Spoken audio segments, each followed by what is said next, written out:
कुछ समझ में नहीं आ रहा है कि मैं क्या करूं। डॉक्टर ने बेटी के ऑपरेशन के लिए 25 से 30 लाख रुपए का इंतजाम करने के लिए कहा है। बताइए भैया, मैंने अपना खेत भी बेच दिया, तब भी पैसे पूरे नहीं हो रहे हैं। अब भैया मेरी कुछ समझ में नहीं आ रहा है, कोई रास्ता नहीं दिखाई दे रहा है भैया। अरे पगला, तुम क्यों मायूस हो रहे हो? हाँ, तुम चिंता मत करो, अभी तुम्हारा भाई जिंदा है। तुम मेरे हिस्से का खेत बेच दो, लेकिन शालू की जान बचा लो। बेच दे। नहीं भैया, मैं तो नौकरी करके अपने परिवार को किसी तरह से जिला खिला लूंगा, लेकिन आपका खेत तो आपके परिवार के जीने का आधार है भैया। अरे पगला, परिवार से बढ़ के कुछ नहीं होता है, और तू भी तो मेरा परिवार ही है। हाँ? वो बॉबी और शालू भी मेरा परिवार ही है, उसकी जान बचानी जरूरी है। तुम बेच दो मेरा खेत, बेच दो भाई। भैया खेत बेच देंगे तो तब भी पैसे पूरे नहीं होंगे। जी सुनिए ना, मेरे पास माँ के दिए हुए कुछ गहने हैं, आप वो गहने बेच दीजिए।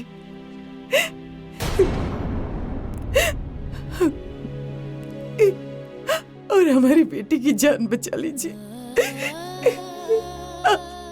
आप कुछ सोचिए, कोई भी उपाय कीजिए। हमारे शालू को कुछ नहीं होना चाहिए, कुछ नहीं होना चाहिए उसे।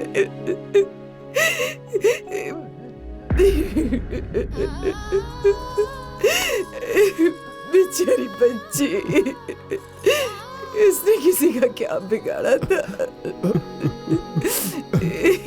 भैया देखा ना भैया, भाई से बेईमानी करने का नतीजा यही होता है। विजय ने अपने भाई से बेईमानी करके खेत खरीदा था, और तो और पैसे बचाने के चक्कर में अपनी बहन की शादी गूंगे से करवाया। उसका नतीजा देखिए आज, बेटी के इलाज में सब खेत बिक गया और बेटी भी ठीक नहीं हुई।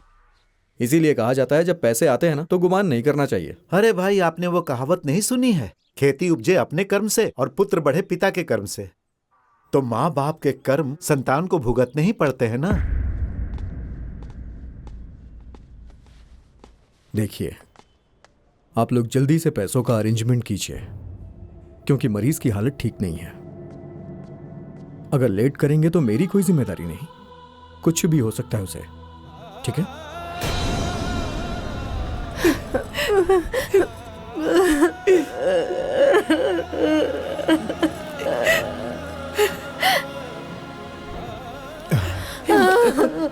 छुट्टी।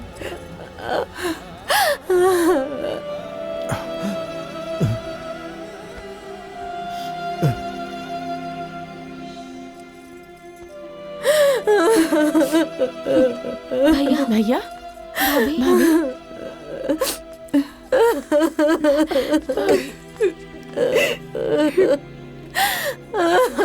नहीं भाभी, मेरी बेटी, मेरी शालू। अरे भाभी भाभी चुप हो जाइए, चुप हो जाइए, शालू को कुछ नहीं होगा, आप चिंता मत कीजिए, शालू ठीक हो जाएगी। भाभी मत रोइए।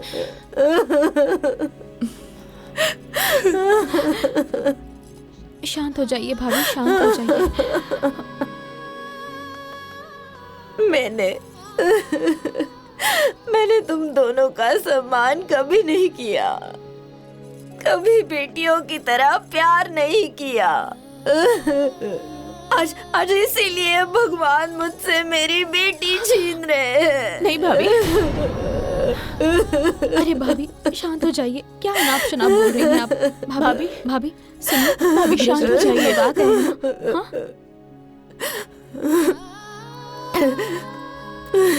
नहीं भाभी नहीं, भाभी चुप हो जाइए भाभी। सुनिए जी,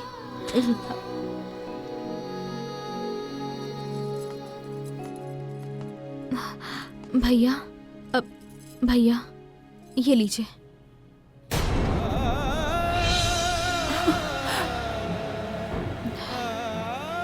जल्दी कीजिए भैया, ये पैसे जाके जमा करवा दीजिए।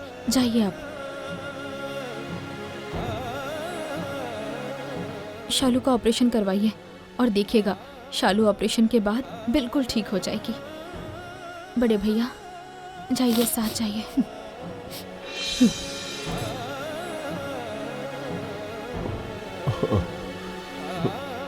चलो।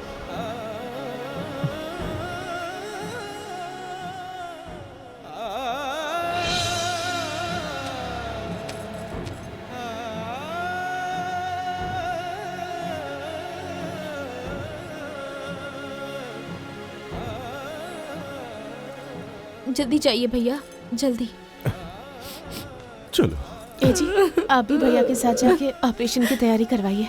हम लोग हैं यहीं पर। हाँ ठीक है। भाभी चुप हो जाइए, चलिए। मत रोइए भाभी, सब ठीक हो जाएगा। भाभी आइए, आइए बैठिए, आप बैठ जाइए। आराम से बैठ जाइए। आराम से।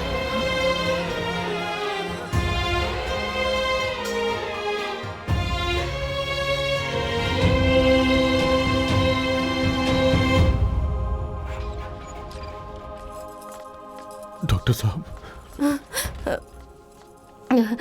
हमारी शालू कैसी है? ठीक है, घबराने की कोई बात नहीं है। ऑपरेशन सक्सेस रहा और अब वो खतरे से बाहर है। उसे थोड़ी देर में होश आ जाएगा, उसके बाद आप लोग उससे मिल सकते हैं।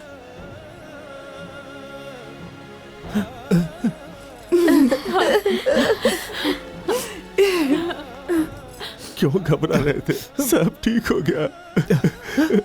सब ठीक हो गया। भाभी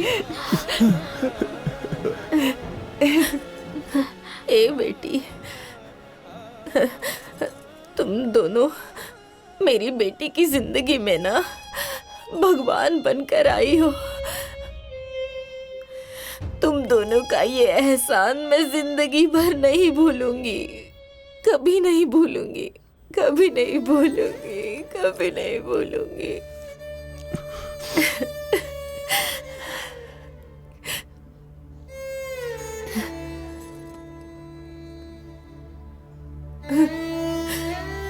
हाँ भाभी, हम लोगों ने आप पर कोई एहसान नहीं किया, बल्कि अपना फर्ज निभाया है। भाभी, अगर घर का हर सदस्य अपना फर्ज निभाएगा ना, तो परिवार कभी नहीं बिखरेगा। हाँ बहन, सच कह रही हो। आज तक मैं ये सोचता था कि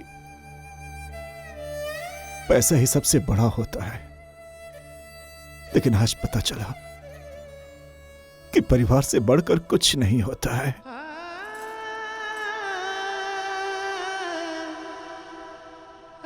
मैं तुम लोगों का गुनहगार हूं बहन, गुनहगार हूं।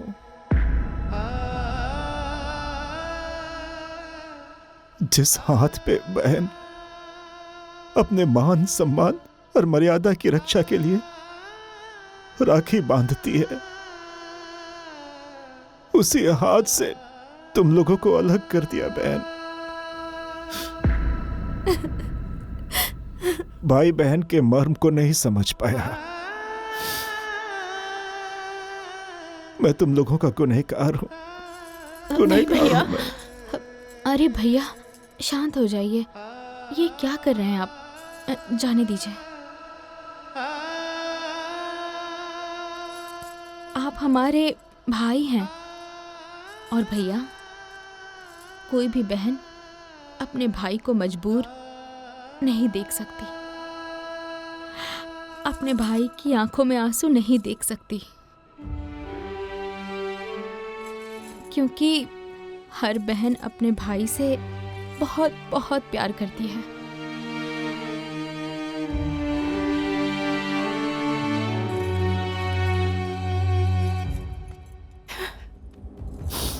नहीं भैया, हमें आपसे कोई शिकायत नहीं है, कोई शिकायत नहीं है भैया।